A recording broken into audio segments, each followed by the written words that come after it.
On behalf of St. Francis College, our president, Brendan Dugan, I would like to welcome all of you to this forum, which is jointly sponsored by the Manhattan Institute and St. Francis College. And I should say, if it hadn't been for the generosity of Roger Hertog, we would not be in a position to have Fred Siegel as a distinguished member of our faculty and have these forums which we are able to present. And it had not been for the generosity of the Manhattan Institute, St. Francis College would be in that borough which nobody knows. But Brooklyn now is ruling the world, and we're here as the flagship borough for the Manhattan Institute. So welcome to everyone. Tonight's panel is such a good one that I'm going to get off immediately and introduce the moderator for tonight's discussion, distinguished member of our faculty and a distinguished author and scholar in residence here, but a good friend and a wonderful colleague, Fred Siegel. Fred? Thank you.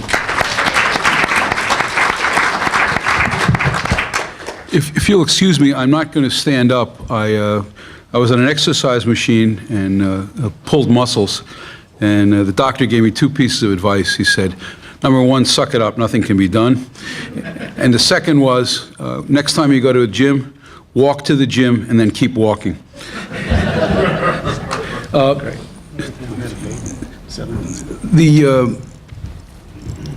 This is an exciting moment for journalism. You know, people a year ago, 2 years ago, were talking about journalism is dead. Newspapers were in terrible shape, but we've gone through an extraordinary stretch here. You probably saw this morning that AOL acquired the Huntington Post, and it's, what did I say, Huntington? That's in Long Island. People call it the Huffington Post. Acquired the Huffington Post. Last Thursday or Friday, Rupert Murdoch announced that the Daily was going to appear on the iPad, an iPad-only daily newspaper. A few months ago, the Daily Beast absorbed Newsweek, or it was the other way around. And we've seen a situation in which there's now some original content that occurs only online. I mentioned two sources, the Fiscal Times, for those of you who want to follow fiscal issues, and those who want to follow New York issues, a website called The City Pragmatist. So something exciting has happened. And one of those good things that's happened has been the web page of the New York Times. Started off, had a very rocky start, and it's really caught its stride in the last 6 to 8 months. A lot of good content. The title of tonight's discussion is New York Times good for democracy? A better question would have been, wouldn't have been as provocative. A better question would be, on balance, is the New York Times good for democracy? And to that question, we can give yes, but, and no, but answers with a lot of variations in between. With that, let me introduce our two speakers. Mike Tomasky is editor of Democracy, a journal of ideas, a quarterly journal based in Washington. It's deserving of applause. He's also the American editor-at-large for the British Guardian, where he writes a blog, and he'll give you the address of his blog. It's too complicated for me. I have it earmarked. He's also a frequent contributor to the New York Review of Books. He was the editor of the American Prospect from 2003 to 6. Before that, he was a columnist at New York Magazine, author of 2 books, Hillary's Turn and Left for Dead. And his work has appeared in numerous other publications, the New York Times, the Washington Post, Harper's, The Nation, and the New Republic. And I should say both of these gentlemen are high-end journalists who've had wide-ranging experience. Bill McGowan is the author of Only Man is Vile, The Tragedy of Sri Lanka.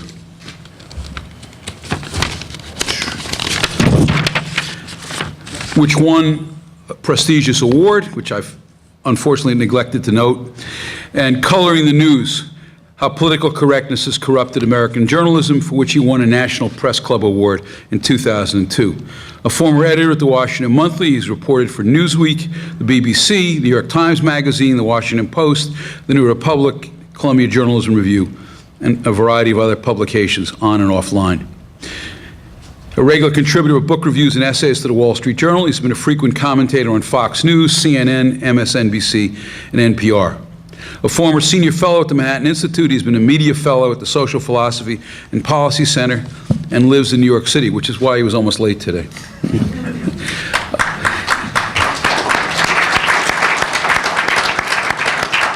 Our format is simple. Mike will go first. No, excuse me, Bill will go first. They've discussed this between them. Bill will go first, in part because this presentation is based on his new book, Gray Lady Down, about the New York Times. He will go first for 20 minutes. Mike will respond for 20 minutes. We'll have 15 minutes of rebuttal and rebuttal, and then we'll open the floor to you. Just one suggestion, more than a suggestion, a strong request. When you ask a question, make it a question. No speeches. Identify yourself, who you are. Are you with an organization in particular that you want to be identified with? And then ask a pointed question. Let's begin. I'd first like to say thank you to Fred for organizing this, and to Frank Macchiarola for lending us this lovely space. It's nice to be back in the borough of my birth, the borough of my parents' birth, and it's nice to see my brother, who lives here as well. He's a retired police sergeant and a graduate of St. Francis. It's nice to see Michael, who I knew somewhat in the 90s. And so let's get going. I think the best way to start, I'd like to take you all back on a little trip in time. We're heading back to the year 1972. It was a somewhat analogous period to today. The U.S. was involved in a divisive and somewhat disappointing military intervention overseas, and there was a polarizing culture war at home.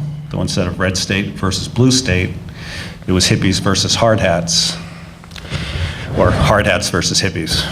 And into that fraught breach stepped William F. Buckley's National Review, the very Bible of conservatism.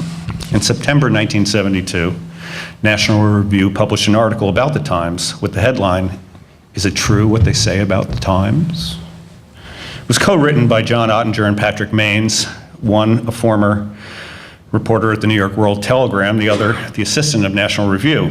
At that time, Spiro Agnew was railing against the elitist establishment press and the nattering nabobs of negatism, incidentally a phrase written by William Safire, who soon thereafter went to work for the Times as their in-house conservative op-ed columnist. Richard Nixon was livid over the Times publication of the Pentagon Papers, and conservatives everywhere, some Democrats too, were upset by the looming Times endorsement of George McGovern. The focus of the National Review article were charges of left-leaning bias. Conservatives had long dismissed the Times as a hotbed of liberalism, bias beyond redemption.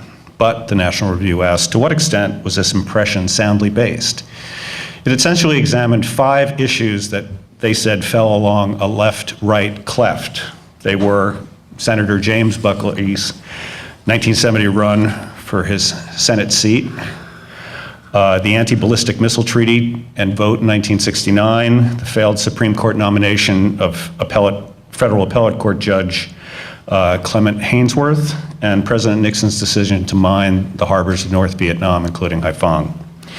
The National Review concluded, surprisingly, that were the news standards of the Times more broadly emulated, particularly by news magazines and broadcast networks, the nation would be far better informed and more honorably served.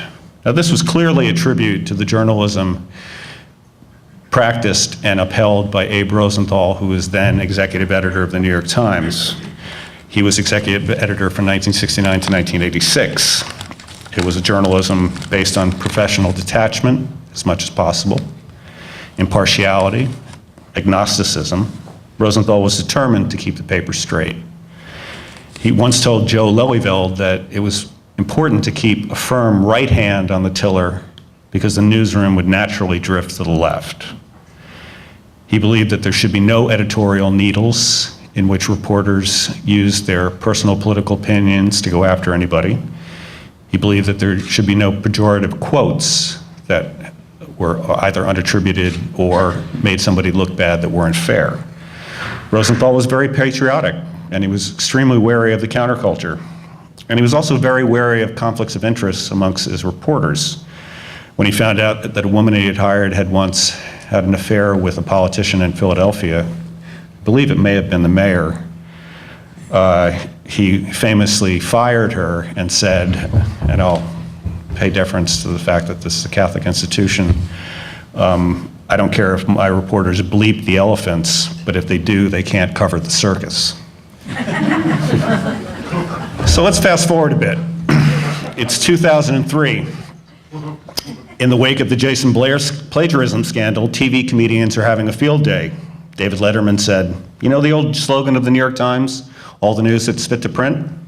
Well, they've got a new one. They've changed it. The new slogan is, we make it up." In the summer of 2004, Daniel Okrent, who was the paper's first public editor or reader's advocate, an office that was created in response to the Jason Blair scandal, published a column headlined, "Is the Times a liberal newspaper?" He answered that question in his lead with, "Of course it is." Said Okrent, "If you think the Times plays it down the middle on divisive social issues, you're reading the paper with your eyes closed."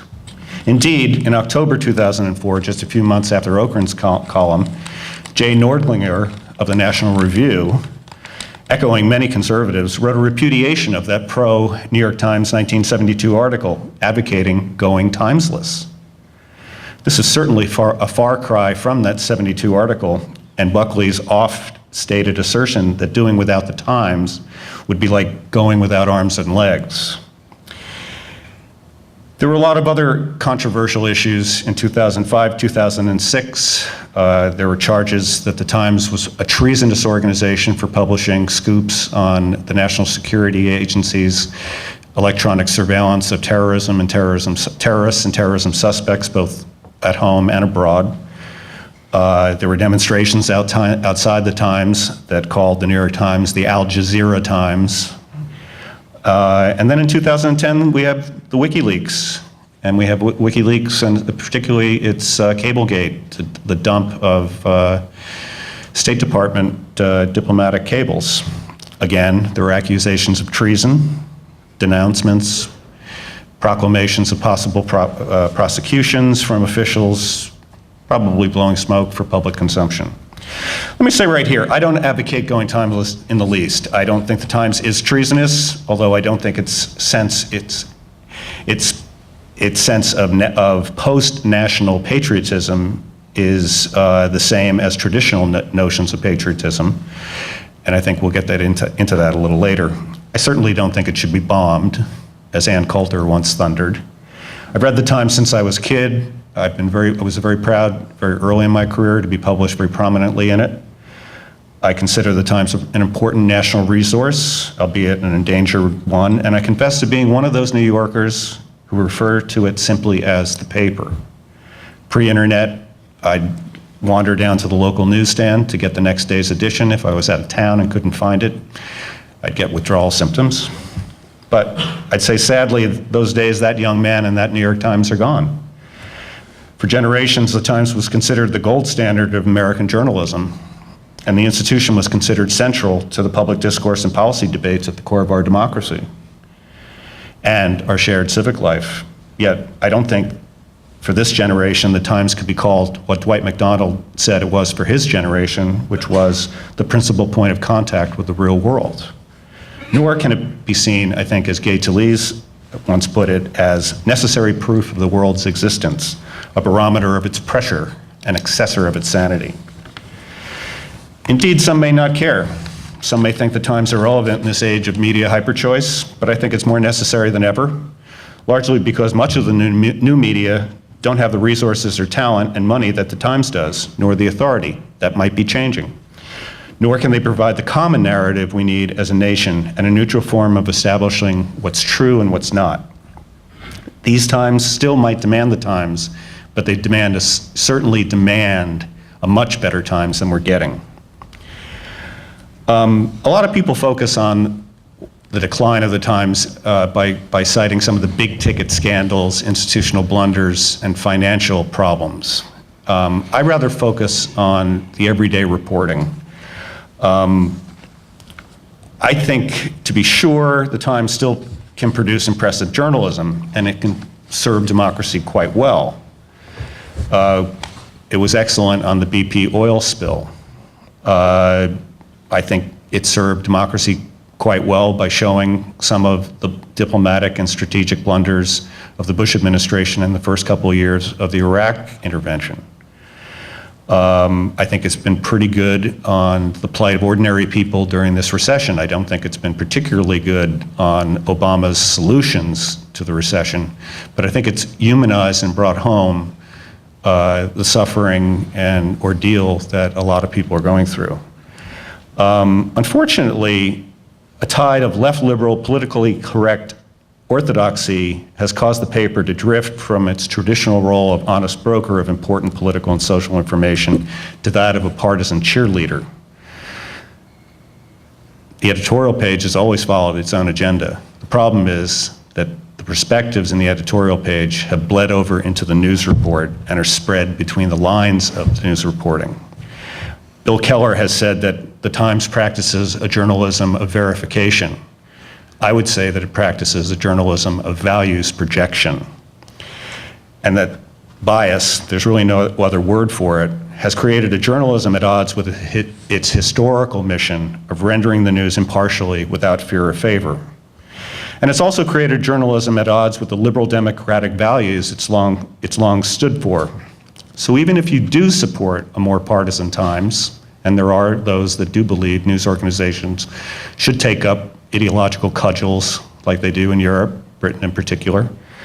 But even if you do support a more partisan Times, and those self-identified ideologically committed journalists in the room might do so, I think there's still cause for concern, because through the law of unintended consequences, the liberal values that these ideologically committed progressives generally stand for are often very ill-served by the very paper that embodies them or is said to embody them most ardently.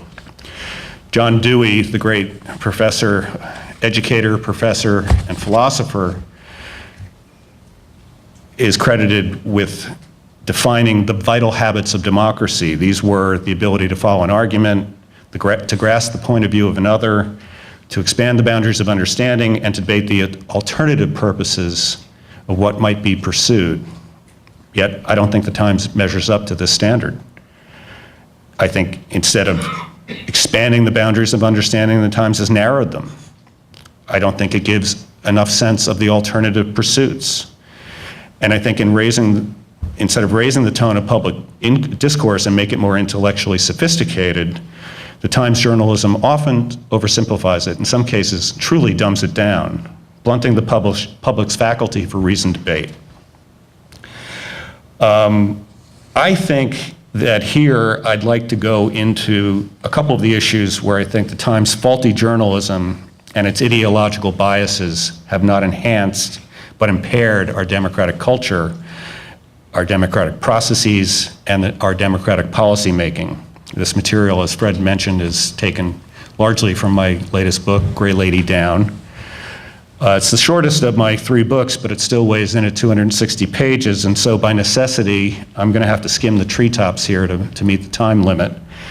If anybody wants to go into deeper detail in the Q&A, please feel free, but I'll try to stay out of the weeds, so to speak. The issues I'll tour as briefly as I can are, first of all, race and affirmative action, secondly, immigration and diversity, and the third will be the war on terror. These are the 3 issues in the book that I think are best presented, and they're also the 3 issues that bear on our democratic life in the most important way. If I have time, I'll get into the effect of the Times journalism on the tone and tenor of our civic culture, which is both the seed of our democracy and its reflection. Turning to race and affirmative action, I lead that chapter with a story that Joe Lelyveld, former executive editor of the Times, told about being in in Philadelphia, Mississippi, the year 1966, watching as a group of reporters were standing in a circle with some activists, holding hands and singing "We Shall Overcome." Lelyveld felt it was inappropriate and didn't join in.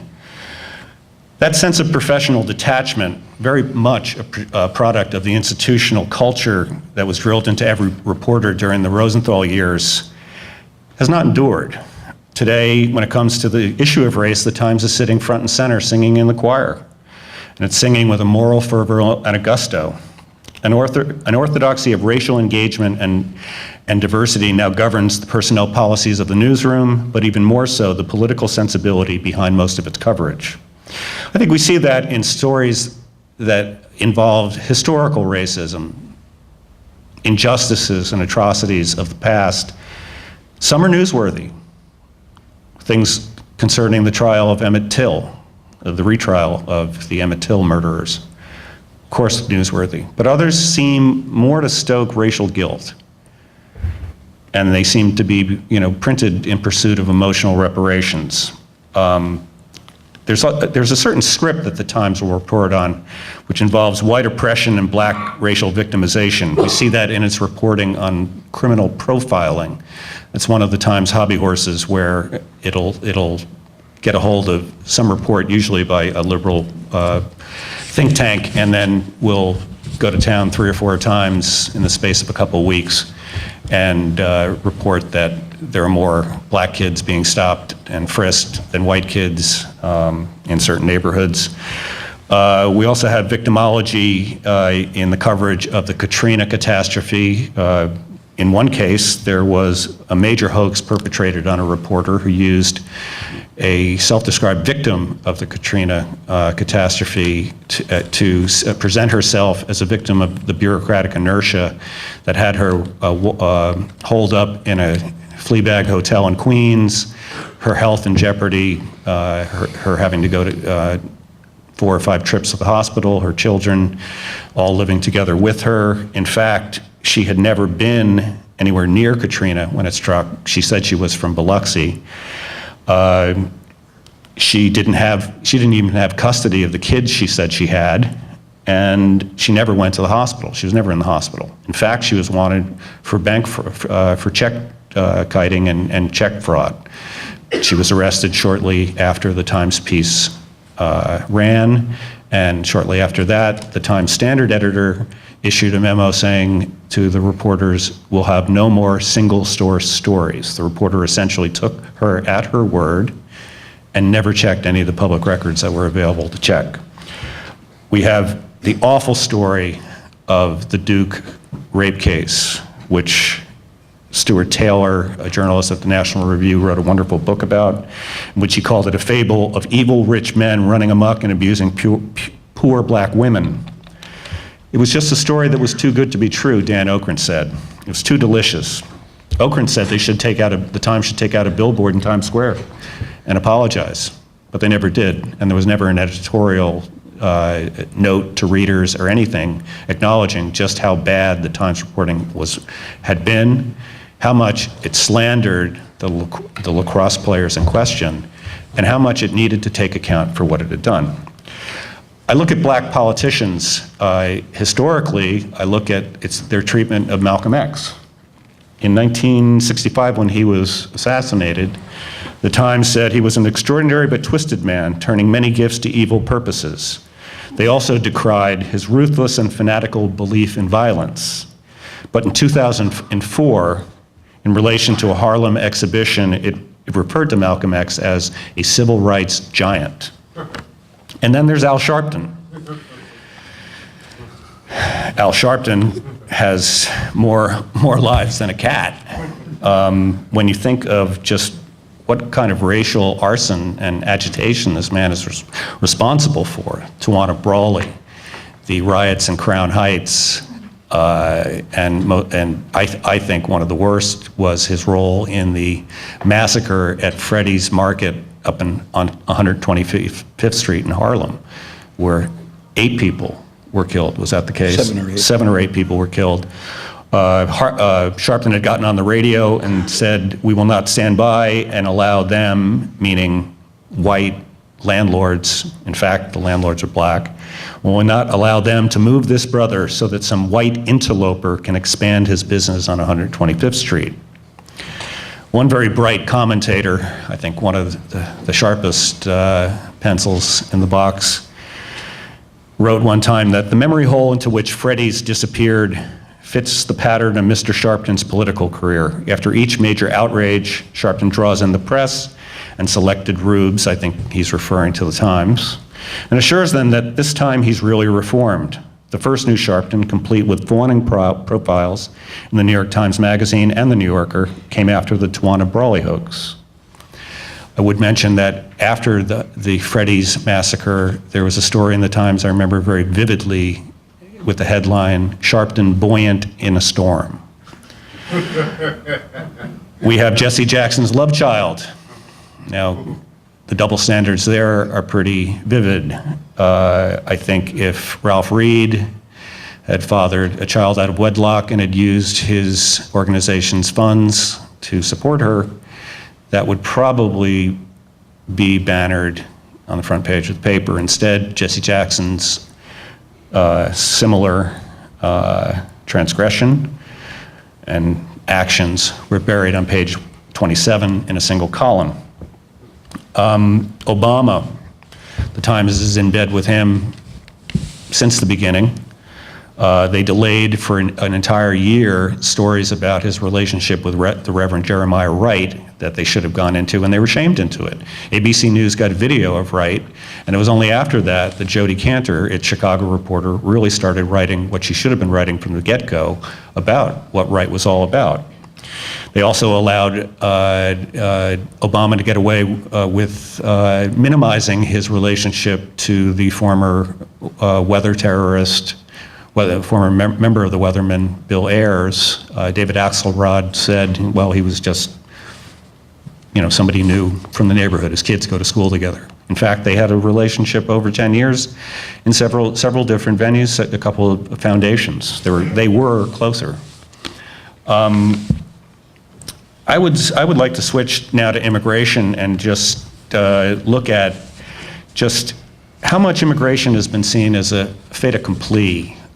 There's really, Nathan Glazer in the New Republic in 1993 said, it seems when you look at mass immigration, we've insensibly reverted to a policy of mass immigration without ever making a decision to do so. I don't have this in the book, but I did do a paper on it about the 1965 Immigration Reform Acts, which essentially lifted the racialistic national origins quotas. At the time, both the Democratic Party, which backed it, and the Times, which took its cues from them, said it would not swell the roles of immigrants with third world. It wouldn't change the demographic character of the country, nor would there be millions of people lining up. In fact, both have happened.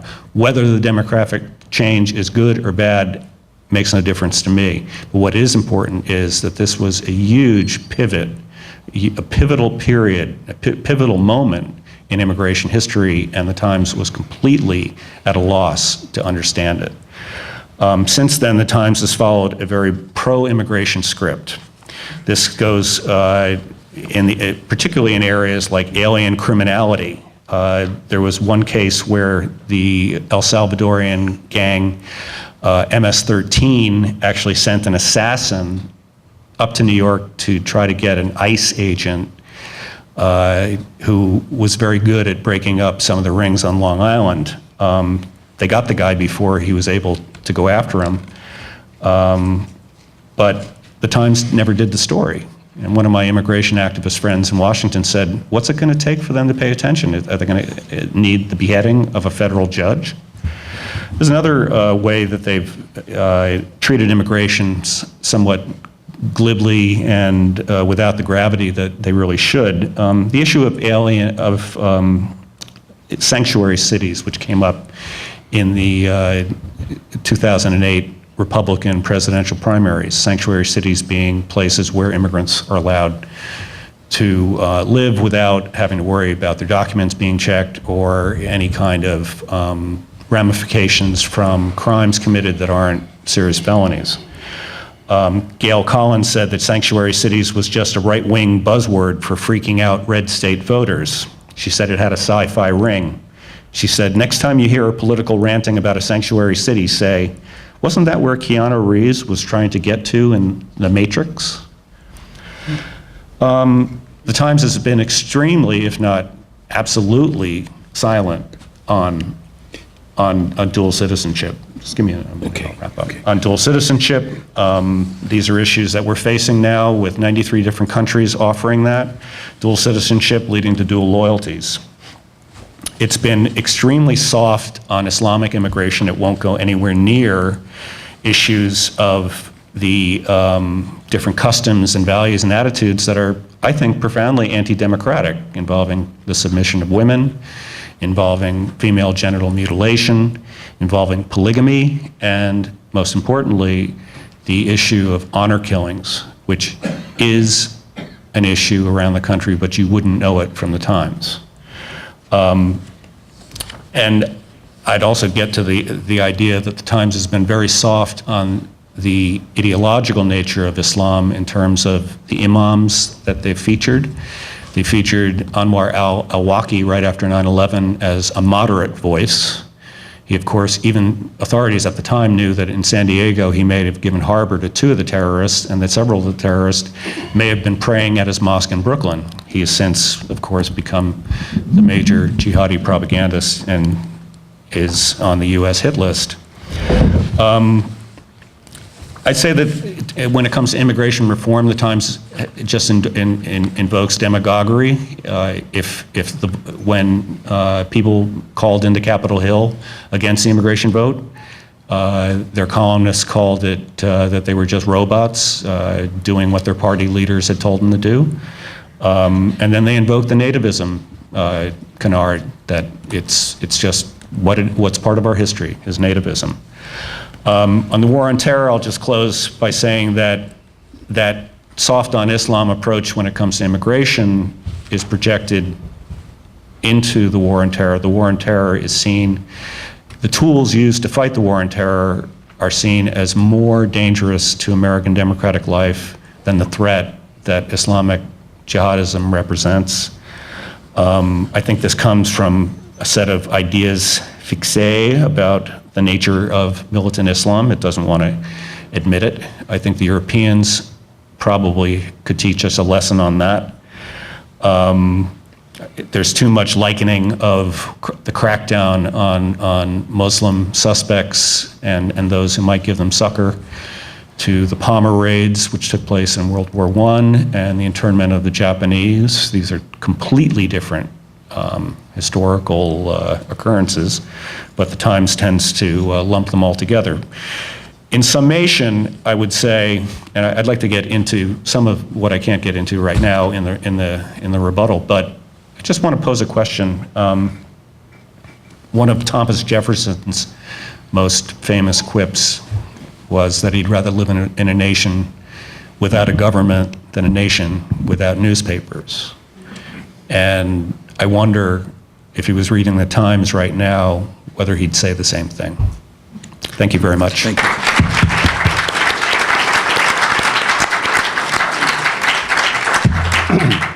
Okay. Yes. Well, I'm in a slightly odd position here, I think, because I don't work for the New York Times. I'm not a spokesman for the New York Times. As a matter of fact, I'm paid by the newspaper that is arguably, no, probably, in terms of world audience and looking to the future with web overtaking print, as it will someday. I work for the paper that is probably the Times' greatest English language world competitor. So yeah, maybe I should denounce the Times and read The Guardian. So I'm not a spokesman for the paper. I have my criticisms of it. We'll get into some of those. And I think Bill makes some fair criticisms in the book, which I read. And, you know, the Times has certainly made its share of errors in recent years. I think the Duke lacrosse coverage was bad. I don't think there's any question about that. I actually, this is an interesting point too. I don't know many people outside of the New York Times which defends it institutionally, but I don't know many liberals who continue to defend that particular coverage. I think the Times, as Bill mentioned, a story that the Times did about John McCain during the campaign. Some of you may remember a story about a relationship he had, a friendship he had with a female lobbyist, wink, wink, implying the things that you think were being implied. I heard the rumors, as I'm sure you guys heard the rumors in advance of that story being published about what the Times had and didn't have, and so on and so forth. There's no question in my mind that based on what ended up on the page, they should not have gone with that story. It didn't seem like a very good judgment, to put it politely.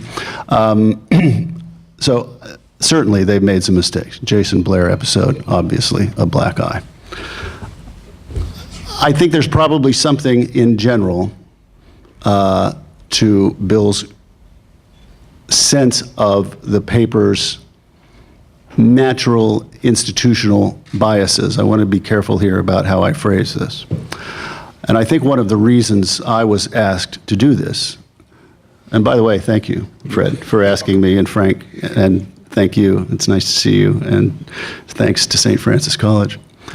But I think one of the reasons that I was asked to do this is that while I'm certainly a liberal, there's no question about that. If you read my stuff, you know I'm a liberal. But I'm a critic, to some extent, of liberalism as well. Over the years, I have been critical, to some extent, of multiculturalism, identity politics on the left. That's my first book was, there it is. Yeah, can we just show it? It's an old book now. I don't really agree with 100% of it anymore, but I agree with most of it. Helping him shape his ideas. I'm sure he's going to quote me against me in his rebuttal, but that's fine. But I have been somewhat critical of multiculturalism from a liberal perspective. That perspective being, in a nutshell, that when we emphasize differences to such a great extent, we can forget about the things that we have in common, and we can lose a sense of a common society in which we fight for and argue for a common good. And I've become, in things I've written, not just in that book, but since, in The American Prospect, I've become kind of associated with that view, and I've been attacked quite harshly by some on the left who disagree with my views. So I think that's one of the reasons that I'm here. But I will say that I do disagree with Bill about the imperative of diversity and of large institutions dealing with diversity and trying to come to terms with it in this United States, in this New York, in this city. It is, after all, the New York Times. It's not the, Kansas Times.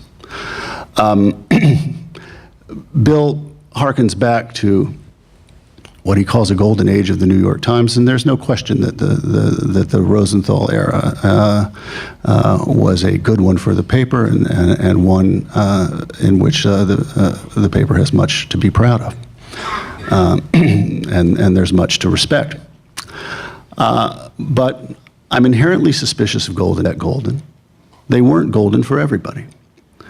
And I don't want to sound like a politically correct, hectoring, uncle, but some of these things are just true, folks. Some of these things are just true.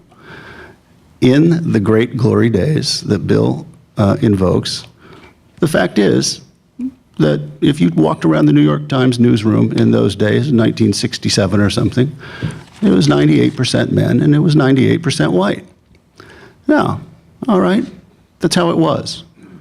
But that wasn't appropriate for the world as it changed, as it progressed. It just wasn't appropriate. I don't think anybody could seriously defend that now. The Times had to embrace diversity. It had to embrace the idea that it needed to hire more women, more African Americans, Latinos, and so on. It had to do this. Now, the young Sulzberger, which he's Pinch, yeah. The young Sulzberger emphasized this above pretty much every other value. Maybe that was overemphasis. Maybe he was a little bit too much of a zealot about it. Maybe other values and other standards should have gotten more attention from him. I don't know. But on balance, he was certainly right to emphasize this, especially, as I said before, in this city, as multi-hued as this city is and as diverse as this city is. The Times had to make this change. And I can tell you, and many of you here in this audience will remember that, the metropolitan section of the Times, for example, back in the 1960s and 70s, it didn't really cover, it didn't even bother to cover the black communities and the Latino communities very much at all. This had to change. And it changed. And the change has come with some downsides. All change comes with some downsides. Nothing in this world is all good or all bad. And there have been some excesses and there have been some mistakes that the paper has made, but they had to make this change. And on balance, it's far better that they make an attempt to cover these communities, not only here in New York, but nationally. I don't believe, you read Bill's book and and there's example after example after example after example, and there's like 200 examples in the book of allegedly egregious things the paper has done. And you might, at first blush, you might put this book down, finish it, and close it, and think, oh my God, what a Jeremiah, what a list of horrible sins.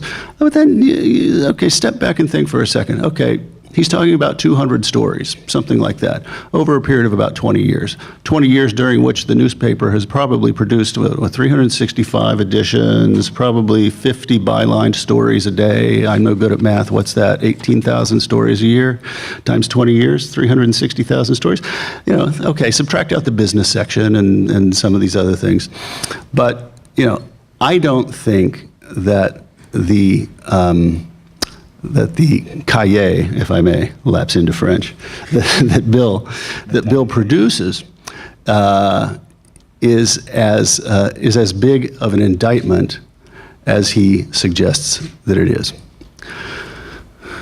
The Times is reflecting changes and arguments and tensions in society that not only the Times is grappling with, but many, many institutions are grappling with, and are grappling with, with tremendous difficulty. The country has changed. The culture has changed. And I think a lot of this change has been for the good. I think most people think that most of this change has been for the good. There are people who think that most of this change has not been for the good. You have a section in the book, Bill, where you're discussing the Times' coverage of gays, and you criticize or seem to criticize a story or a series of stories about gay adoption. I don't think, I'm asking this rhetorically, you don't actually have to answer this, but I don't think you're actually on the side of saying that gay people aren't equipped to be good parents or don't have the right to be parents. But it kind of seemed like you were saying that in the book. Well, that's a judgment that, how should a newspaper, how should an objective news column handle that issue? Should it give equal weight to both sides of that argument? I think that's a close call. I don't think it's absolutely clear that you should give equal weight to both sides of that argument. Was the Times supposed to give equal weight to Bull Connor in 1964? Well, I don't know. I'm not sure that that's the role of a newspaper. A newspaper has a civic role to play. Bill quoted Dwight MacDonald. It was a good quote. What was it? The principal point of contact with the real world. For his generation, it represented the principal point of contact with the real world. Yeah. Dwight didn't have that many points of contact. Saying he's light in the loafers? I knew him, is what I'm saying. Yeah. He touched the ground with one toe. Tread on the Yeah. ground lightly. Oh, fair enough. Right. Fair enough. I think that the Times probably was that in those days, but in those days, the Times occupied a much, much larger space in the journalistic universe, in the civic universe, than it occupies today. And this is another point I'd make that isn't necessarily a direct rebuttal of Bill, but is a point that I think that's very important to keep in mind as we have any discussion about the media in the United States today. There's no more oracle in our media culture. That's long gone. It's dispersed. The power and the influence is spread around. Fred said, Huffington Post worth $315 million, according to America Online today. The Daily Beast bought Newsweek, not the other way around. A 2-year-old website bought Newsweek. We live in a very different media culture. There's no more Walter Cronkite who could say in February of 1968 that he went over to Vietnam and looked at it with his own eyes and decided that it was an unwinnable war. And within 2 weeks, public opinion went from 60-something, 64, 65% in support of the war to about 40% in support of the war. Because of one man, 25%. I've looked at the Gallup numbers, and it's very stark. It's also around the time of the Tet Offensive, but I think we can credit Cronkite more than not. There's no more media culture like that. So in a sense, the Times is, I wouldn't say one among many equals, because I think it's still obviously the leading newspaper in the United States. But it has to share a lot more. It has to share the atmosphere, the oxygen, with a lot more outlets than it ever used to. And that oxygen is much more contested now, and the whole media landscape is much more embattled now. There was no such thing as a media critic in Abe Rosenthal's age, through most of his age, editing the paper. Media critics started to pop up in the mid to late 1970s. In the 1980s, they became ubiquitous. The Times gets attacked from the left. The Times gets attacked from the right. It gets nailed by everybody. All of its mistakes are exposed immediately. I think this is another important change. I don't assume that the Times did not make mistakes in the 1950s and 60s.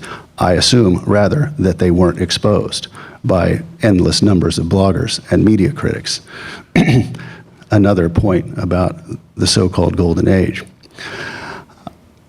Speaking of criticisms of the Times from the left, I can promise you that one could write a book, and people have written books like Bill's, that take the Times to task from the liberal side with just as much fervor and citing nearly as many examples.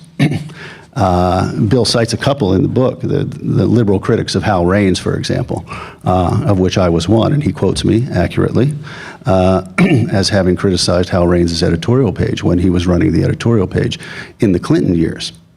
And the Raines editorial page in the Clinton years is an important example. This was not the Times being a partisan Democratic paper by any stretch of the imagination, folks. Liberals were furious at the Times. Hal Raines was on some kind of personal jihad against Bill Clinton and ran, I did a count once, now I'm not remembering it, but I wrote a piece in The Nation about this in about 1999 or 2000. I think it was late 1999. You can look it up if you want to. But far, far, far more editorials criticizing Bill Clinton than criticizing Ken Starr and his prosecutorial tactics. The paper broke the Whitewater story. Okay, yeah, I'll finish up in a couple minutes. The paper broke the Whitewater story. It kept on Clinton pretty hard throughout his time in office. The paper, more recently, it broke the Eliot Spitzer story. There's a Democrat it sure didn't go soft on. David Patterson's another Democrat it sure didn't go soft on. I could cite a lot more examples than that. Also, on the subject of the war, it's a much more pungent criticism, in my mind, that the Times, like most American newspapers and news outlets, published far more stories, basically taking the administration's line through background quotes, like the famous Judy Miller stories about the aluminum tubes, but there were many, many, many more, than it ran critical of the administration's arguments for war against Iraq. Bill cites this too, to his credit, a piece by Michael Massing in the New York Review of Books. So there are many, many criticisms to be made from the left of the New York Times. What does it all add up to? Bill Keller would say, I guess, and not without justification, that if we're being attacked like this from both sides, maybe that tells us that we're, if we're pissing off both sides, maybe we're doing something right.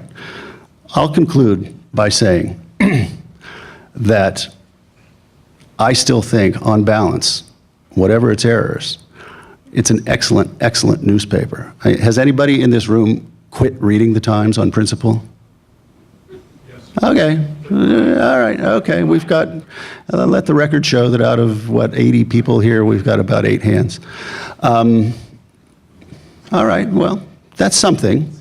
But by and large, I don't think anybody quit reading the Times after Jason Blair. I don't think anybody quit reading the Times, or very few people quit reading the Times after very many of these things. It's still a great paper. If you're trying to keep up with what's going on in Cairo and not reading the Times, you're missing something. Their coverage is great. Yes, it is excellent. It is very good for democracy. Thanks, Mike.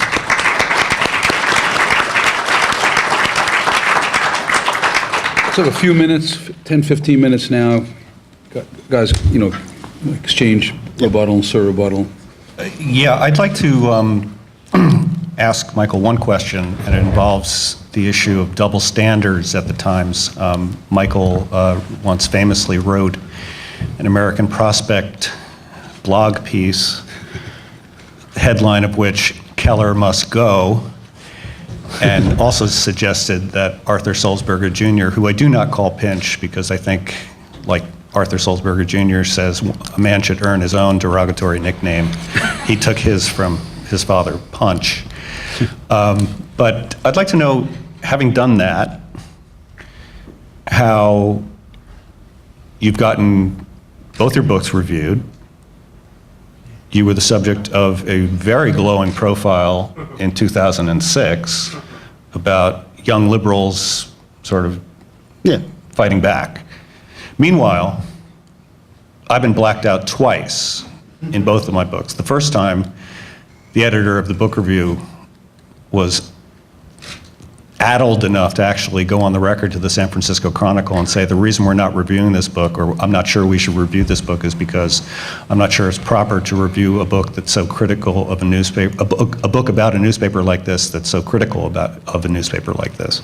The second time I was promised a review, and then the editor invoked some kind of policy squabble he's having with my publisher as a fig leaf, I sense, just so he can avoid the headaches with his boss.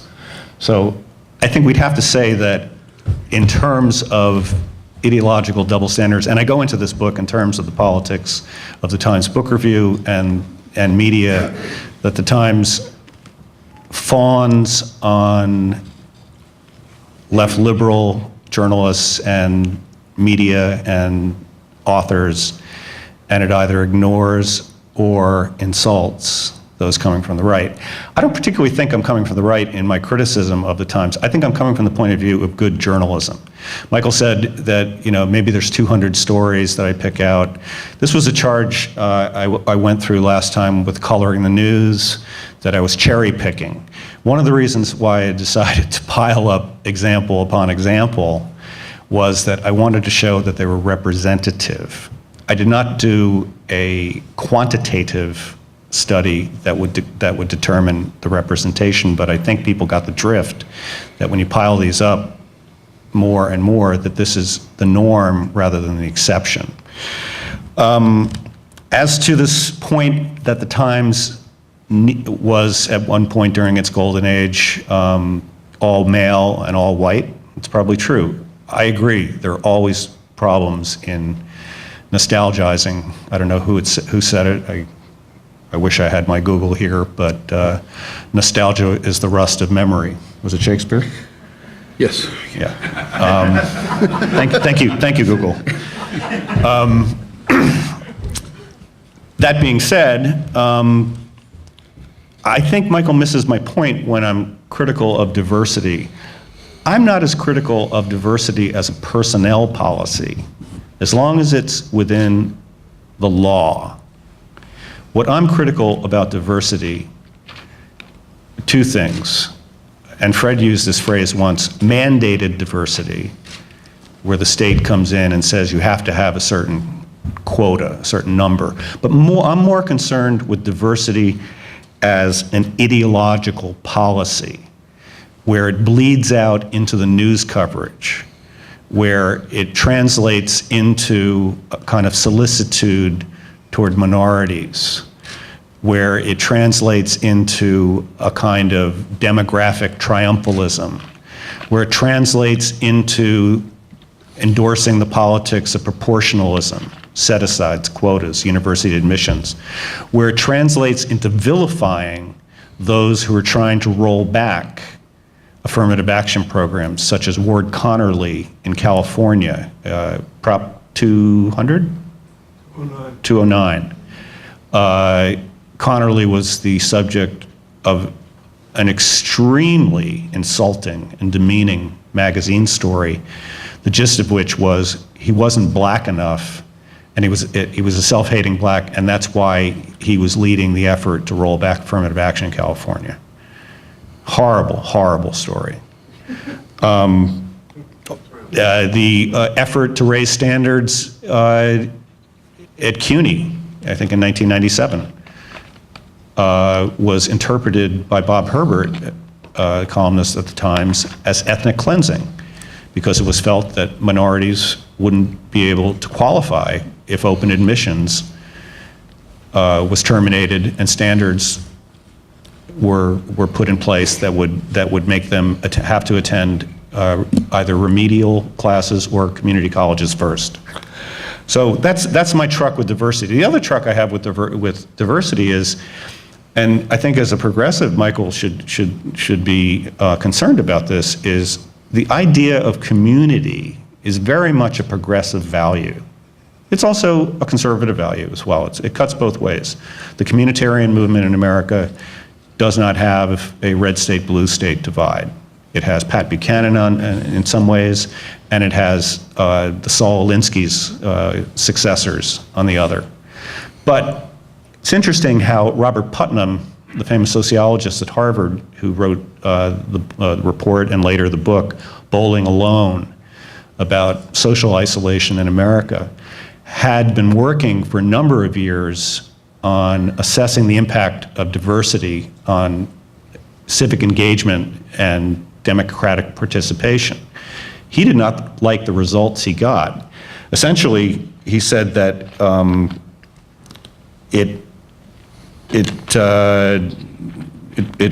places with the most diversity in America were those with the lowest levels of social trust, the lowest levels of social engagement.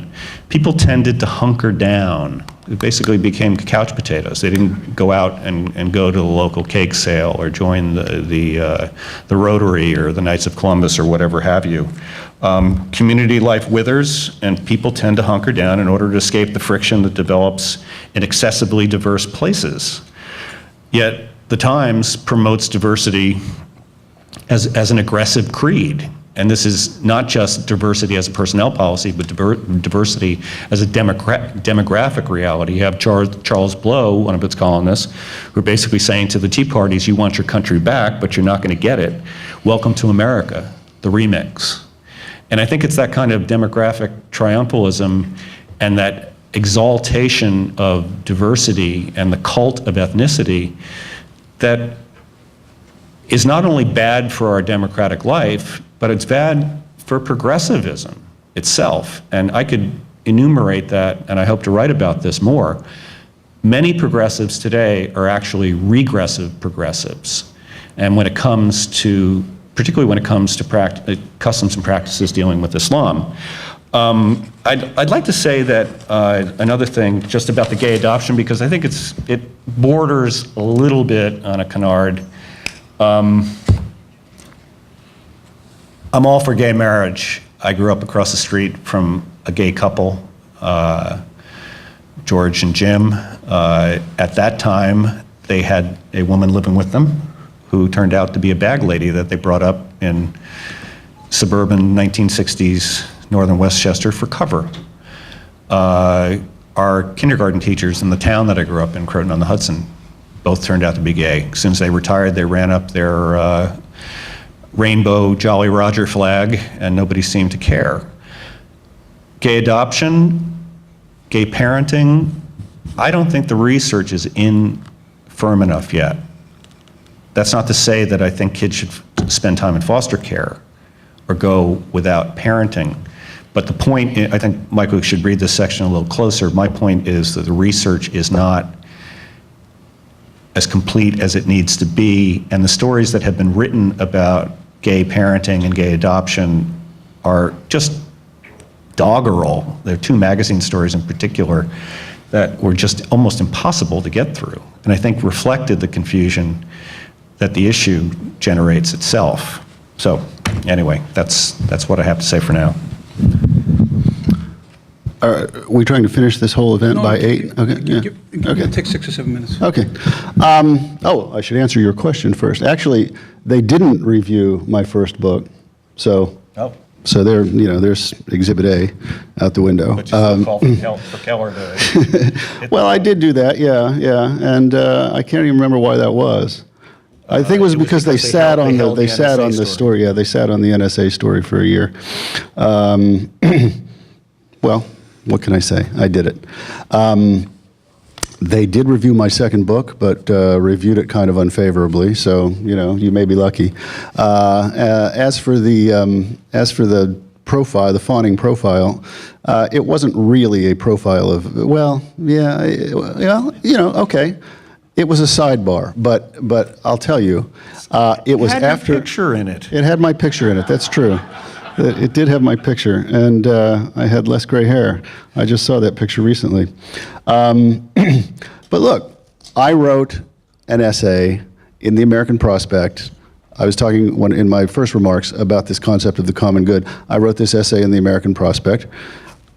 I don't know why they decided to do this. I guess you have a hypothesis. You don't know for a fact. You may be right, but they wrote a piece that talked about what influence my essay was having around Washington. In fact, that was kind of objectively true. I mean, I don't want to sound immodest, but in liberal circles in Washington, what I wrote was kind of being talked about a lot. So they wrote a piece about it, and they did a little sidebar about me, and they did run a picture. It's true, but my record with books isn't very good. What do I want to say? I think just to talk a little bit more about the problem of diversity. Yeah, I see the distinction between newsroom diversity as a policy and diversity as an ideological whatever you said, an ideological drum. I do see that distinction, and I guess sometimes the Times lapses into a bad direction on that point, but we're in a period in this country's history where we're having deeply contested battles on every front, not just in the pages of the New York Times, but everywhere, about diversity as a value. And it does, to some extent, it doesn't leave much room for nuance.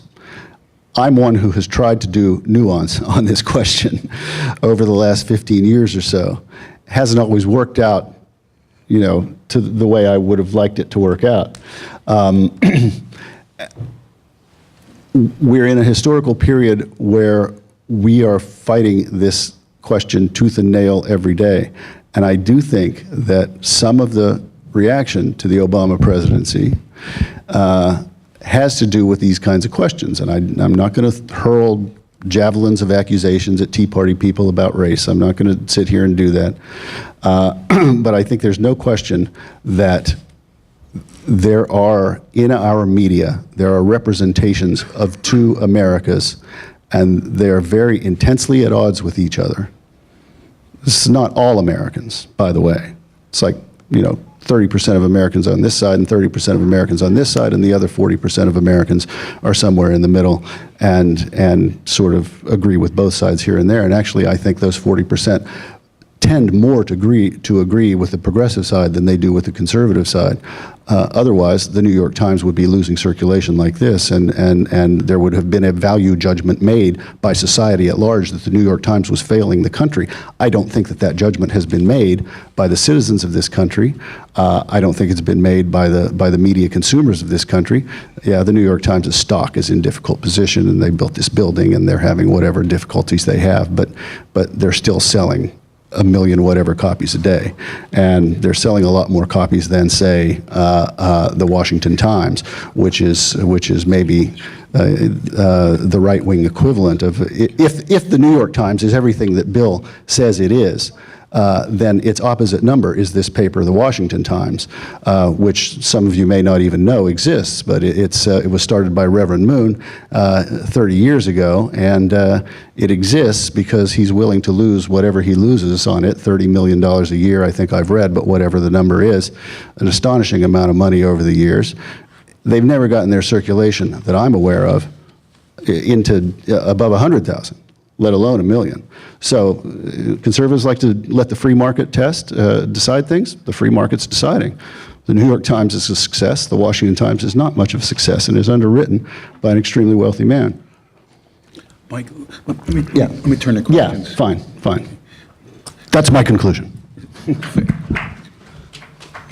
There are mics. Students from St. Francis will come around.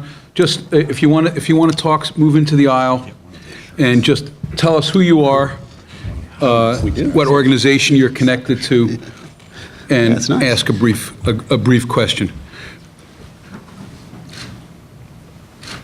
Michael, stand up. Stand up. I'm Michael Myers. I'm the Executive Director of the New York Civil Rights Coalition. I want to ask Michael Tomasky the question of diversity, because I don't think you got it. I don't think you got the point. The point is that you can hire minorities, hire people who are non-white, without a diminution of standards, ethical standards of journalism. So that the complaint about Jason Blair was not that he was hired because he was black, although he may have been hired because he was black, but because the editors, the white male editors and people above, let their standards down and didn't check, didn't edit, didn't treat him as they would treat anybody else who was a journalist because he was black. And secondly, with respect to diversity in the newsroom, as Bill was talking about in terms of coverage, you don't cover people you know. A lot of the new reporters, particularly the black reporters, I'm asking the question, particularly the black reporters have been hired with points of view about race, about community. And they cover, blacks cover blacks, blacks cover civil rights, and they omit and exclude from the paper people who don't agree with them. Let's gather a few questions, and then turn the questions over to yes, you are, sir. Okay. Michael White, Noticing New York. My question is about cognitive dissonance. Is the Times, for whatever it is, wherever it is, earnest and philosophically consistent, or is it making calculated decisions about its financial survival and benefit? And the example I'll give you on this is I pay a lot of attention to real estate development and associated politics. And if I go back in time and look at their coverage of eminent domain abuse issues, or, for instance, the Columbus Circle development, and I compare it to their coverage of what I think is a very big story, Atlantic Yards, which has to do with their real estate partner, Bruce Ratner, and it takes place after they engaged in buying a building with eminent domain for their new headquarters. I don't see consistency. Can I take that question? Okay, you want to answer both of these now? Yeah, you go first. You're getting into some of the contradictions, some would say hypocrisy, between the values that the Times preaches on its editorial page and its behavior as a corporate entity with a bottom line and a Wall Street profile. Some of it's aside from that use of eminent domain to create space for its new headquarters, an issue such as executive overcompensation. The Times has railed and railed about that in the paper, inevitably on its editorial page, and inevitably reports surface in the news report about it.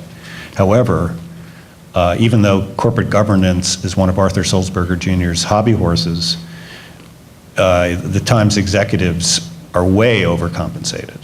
As a matter of fact, there have been movements on the board to suggest they give their bonuses back, and they have. So that's one thing. And opening up this question to this larger issue of the Times finances, Michael, you're wrong. The Times is not read by 1 million people a day anymore. Circulation just fell this quarter 7.3%, bringing it down below 1 million for the first time since the mid-'80s. And in terms of the market test of whether the Times is successful or not, I do not think that the Washington Times is the correct doppelganger or comparison. I think the correct comparison is the Wall Street Journal, which outstrips sales and circulation of the Times on a national basis. And by the way, I was surprised. Michael Goodwin of the New York Post told me recently that the Times is only read or bought by 200,000 people in New York. It really staggered me. I think that they have, since the Golden Age, since towards the end of that Golden Age, they were faced with huge financial difficulties. White flight and municipal problems of the city were causing in conjunction with the new illiteracy, where you had college graduates who just didn't have a gene for public affairs and didn't read the Times anymore. You're too kind. Yeah, I haven't spent my life in academia, but they were market testing. They were running focus groups. I believe a lot of their, they have 2 sections, a Thursday and a Sunday style section. They're expanding their soft news, their consumer news, their lifestyle news. A lot of their gay coverage is driven by demographics, by marketing. Yes, I think that financial concerns do, although they wouldn't like to admit it, they have to. Financial concerns determine what they cover and how they write about it. Mike? Sure. Point taken about the Wall Street Journal, but the reason that I mentioned the Washington Times, Bill, was that if the New York Times is what you say, shot through in its news columns with subjectivity and bias, I don't think that's the Wall Street Journal yet. It's just its editorial page, but that is the Washington Times. So in that sense, the Washington Times is a doppelganger to the New York Times that you describe in your book. That's what I meant. Michael Myers, I take your points. I'm only talking about your second point. I'm ignoring your first point. Look, maybe black reporters have a point of view about a black neighborhood. Maybe that's true. White reporters do too. White reporters always did. Now, this gets to one of the core questions about the whole history of diversity and multiculturalism in this country, and it's very key to the whole debate. Was the old pre-diversity point of view in America, at American institutions, was it some default, purely objective point of view that was civic with a capital C, and completely bereft, deracinated of any kind of bias at all?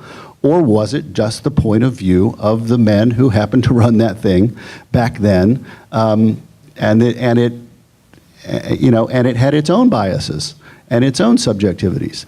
This is a very important question that is very hotly debated. I'll stop there. Frank Macchiarola, when I was doing my graduate work, I extensively used the New York Times. My dissertation was on city-state relations, and the New York Times coverage over a period of 50 or 60 years was terrific on the subject. Now I want to address you about today. And I'm talking from the standpoint of my piece of diversity. I am Italian-American, and I'm Roman Catholic. And I take both of those things very seriously. I'm wondering, as a reader of the New York Times, whether you think that I can trust the integrity and honesty of the newspaper when it covers subjects such as those relating to my ethnicity and my religion, reporting on those in a fair and accurate and a trustworthy way. I think it's directed at you, This Mike. for me? Yeah.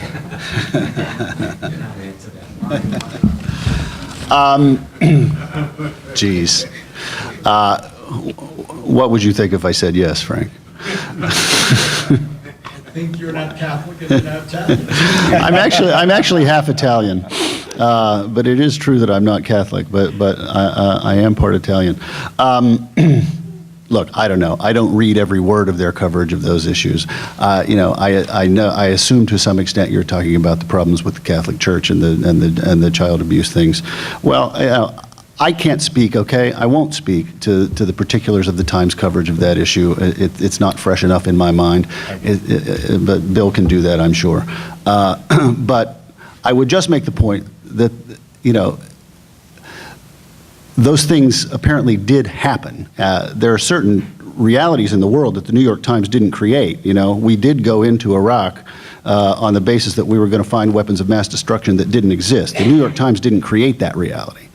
The Catholic Church is having these problems. The New York Times didn't create that reality. I'm not Italian, but I am Catholic. I grew up with a lot of Italians and am dating one. So I'll have to pass on the Italian thing. I do think, though, that in terms of the diversity calculus inside the newsroom, the Times has not followed through on that. It doesn't have its representative Italian reporters and editors in the same way that it has its representative African American or Latino. It's not part of the mix. I think they lump white ethnics into one big mass. On the Catholic thing, I will say I won't go as far as Bill Donahue and say that Bill Donahue, who's the president or chairman of the executive director of the Catholic League, who thinks the Times is a deeply bigoted newspaper against Catholics. I won't go as far as Archbishop Dolan in saying that, but I will say that the Times often seems distant from the realities of Catholicism. Right after I published Coloring the News, the second wave of the church sex scandal broke. And I was on radio and TV a lot being asked questions about this. And having gone to Catholic schools, including a very good Catholic high school, then Archbishop Stepanek in White Plains, now Cardinal Stepanek, having diocesan priests, some of whom were brought up on charges, or however you want to put it, knowing some of my schoolmates who had bad experiences, some of whom actually sued. that the narrative that was carried in the Times was much different from my own personal experience. Donahue puts it rather bluntly when he says the Catholic Church doesn't have a pedophilia problem, it has a homosexual problem. First of all, I think the use of the term pedophilia to describe that scandal was inaccurate because most of the victims, up to 90%, were post-pubescent, which qualifies as pederasty, as the Romans called it. Excuse me? Phebophilia. Thank you, Henry. You're always good for the zingers. So I think the use of the term pedophilia, and I had an argument with Bill O'Reilly on the Factor one night about this, and of course, you know, he was very bluff and didn't have much patience for the nuance, but I think it's important because essentially it made these priests who were abusing their authority and power and influence over these kids to be baby molesters, as opposed to people who were abusing their power and influence over these kids who were post-pubescent, 14, 15. In one case, there was a kid in my high school who wound up suing, who claimed his molestation started when he was 17 and continued until he was a junior at Holy Cross. And I remember the first day going to my high school where in assembly they said, look, you're 14, you're in ninth grade freshman year, most of you are 14, others will be 14 soon. You're men now, you're responsible for the choices and decisions you make. Now that's a generational perspective that's changed much, and maybe it was a smokescreen, but what I'm saying is that I think that the way the Times reported that scandal was completely off. And let me cut you off because I just want to get a couple more questions, and we're coming near the end. This gentleman here. Yep. My name is Eric Worthman. It's kind of another facet to the diversity question. I think most of us would agree that the Times is very much a paper of a particular social class. I know you might call it the golden age. When I was reading the paper in the 1970s, and I was seeing the ads for boarding schools and summer camps, I knew that wasn't quite where I was at in reality. And I think the question I have is a question, statement, want your response. I feel that the Times' approach to diversity is reflective of the social class. The fact that they've made a shibboleth out of it is reflective of the social background.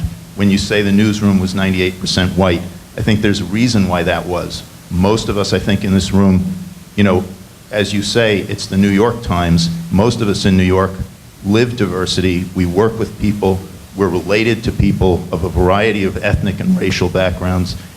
But in the Times environment, that's still a bit exotic.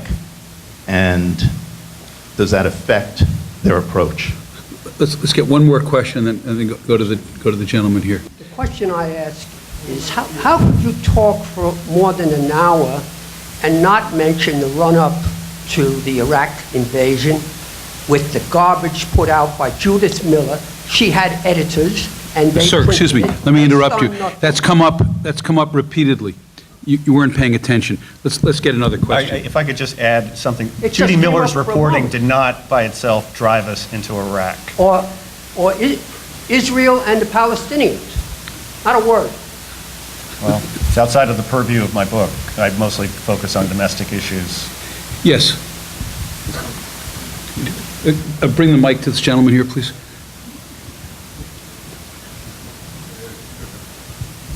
Hi, I'm Fred Siegel. I'm former publisher of Publishers Weekly. It seems to me that you could list 200 stories that you did like in the Times, as well as the 200 stories you didn't like. And on balance, you would have a newspaper that makes mistakes and a newspaper that does well. Well, you can do that and come back a couple of years from now, spend enough time as I did, and let's see what you have. Well, I have to tell you that I have read the Times all my life. But and have you? And let me say that having been a publisher of periodical, I take a real interest, or I become a student of anything I read, which also includes the Wall Street Journal. The Wall Street Journal, since Murdoch has taken over,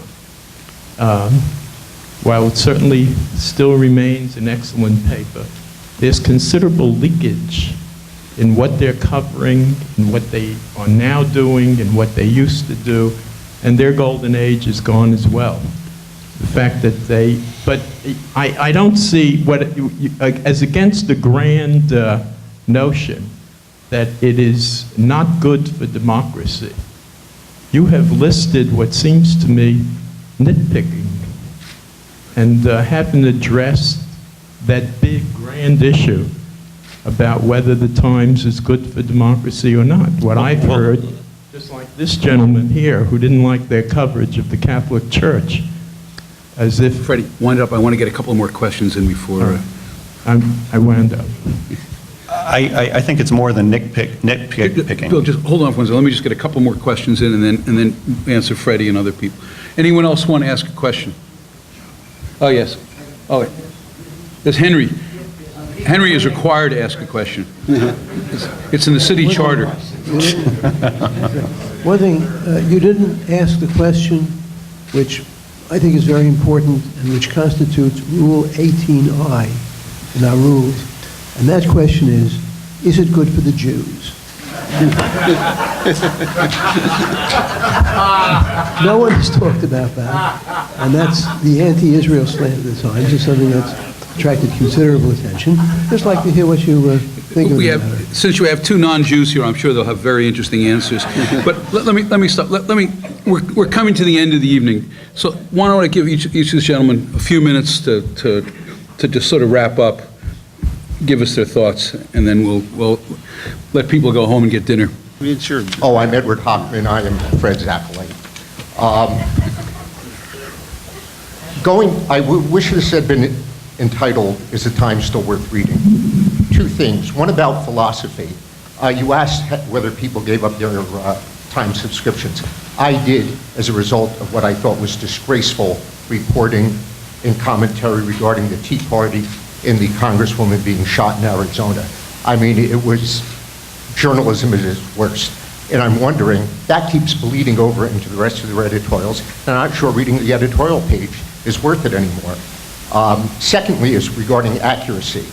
I have a friend, Fred's son's age, who is serving in Iraq. And a number of years ago, the New York Times, when the mess was really happening, reported that there had been a terrible attack which involved his unit. And I emailed him through the magic of that, said it never happened. Apparently what the Times was doing is using runners. You know, they didn't want to leave the safety of Baghdad. They got a report, they ran with it. So I wish I could believe what they say is going on in Cairo. I know it's been extensive, but between their editorial page going off the wall and the fact that I couldn't trust them on other stories, I'm wondering if the Times is any more worthy of being read than any other paper. Let's let, we got Freddie's question, Ed's question. Let's I have a quick question for Michael. There seems to be sort of a given. Sorry, who are you, sir?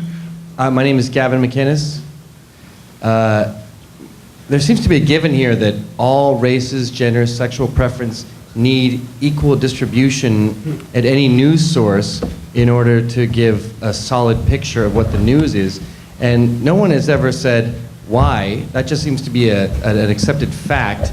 And I don't understand why that is. It seems to me that the New York Times was white male in the 70s, and it was more accurate than it is today since we came up with this agenda where everyone has to be equally represented. But to me, reporting seems like a very esoteric pursuit. I want to go look at an event, use the English language to document it, record it properly, who, what, when, where, why.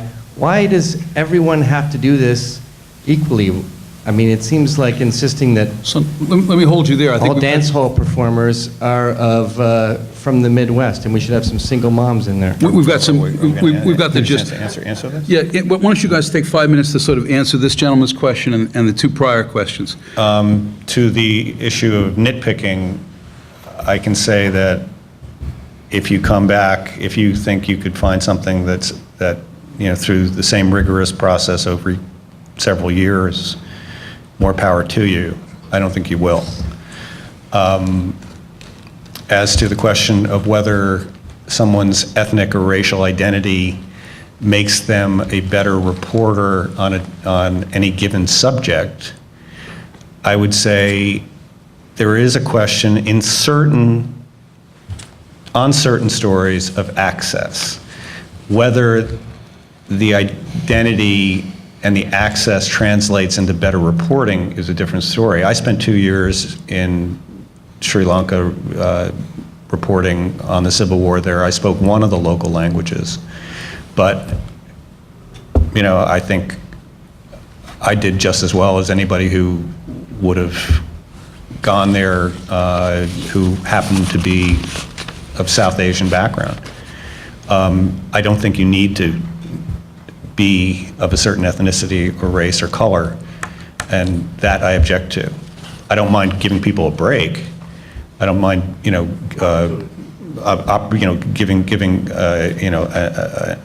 the opportunity that one, that anybody deserves. But at the same time, I don't think that we should have beats that are reserved for certain races.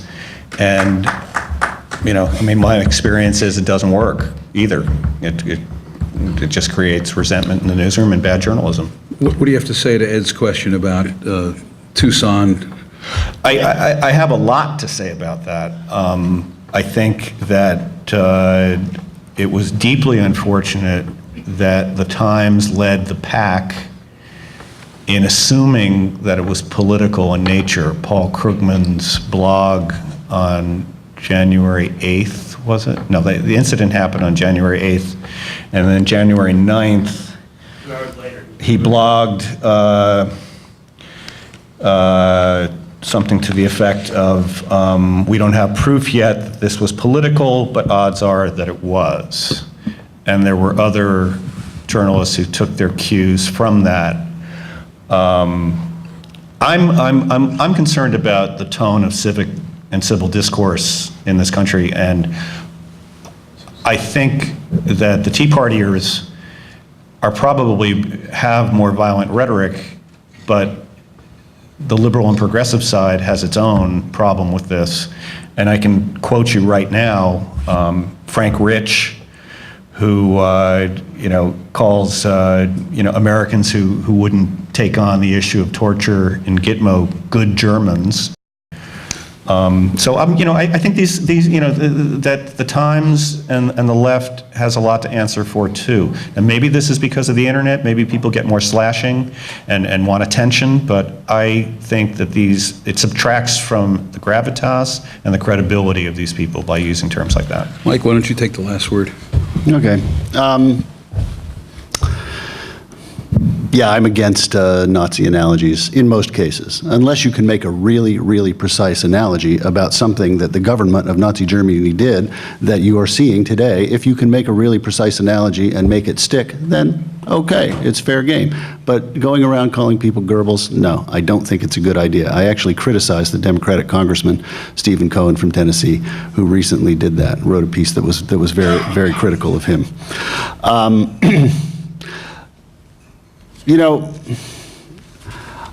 I guess I'll just return to the question, did he leave? No, there you are, yeah. I don't think anybody says that there have to be equal numbers. I don't think anybody says that if there's, 42% of the population is X, then 42% of the newsroom has to be X. I don't think anybody really says that, but I do think that what people say is that on balance, it's better to make an effort to have this kind of newsroom diversity and to represent different ideas and points of view. And that I've been on the end of running a magazine and trying to achieve that. And, it's pretty hard to do. And, you have to put effort into it. You have to. It's hard to do for liberals. Well, you have to. Young lady, would you please keep quiet in the first row? Yeah, come on. But it's worth doing. To get to the question of the question that we're here to answer. Democracy has to be nurtured by the civic institutions that we depend on to inform us and to do that nurturing. Part of that sustenance is providing information in an unbiased way a way as possible.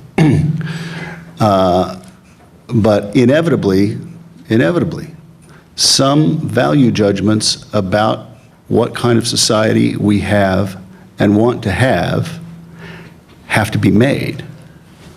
Now, any newspaper, the New York Times, the Guardian, any so-called straight news outfit, one of the network, any of the networks, anything like that, have to be very careful about balancing those two things. But I think it's legitimate to try to balance those two things. I don't think, we want news organizations to be completely morally neutral on moral questions of our time. Now, the New York Times might make a lot of mistakes along those lines, but on balance, I think it's trying to do a fair job. Thank you, Mike. Thank you. Before I thank both of them, both our speakers, just want to say that Bill's book, Gray Lady Down, is outside for anyone who'd like to purchase it. I'd be glad to have Mike's books out there too, but they're a little out of date. But his magazine is Democracy, and he has a website. Thank you. Oh, yes, I never said. Can I just say I never said. If you go to guardian.co.uk and then go to the comment section, there's little navigation bars across the top. Go to comment and look around on that page. You'll find my blog. I actually have a lot of conservative commenters who really give it to me, so you can join the parade.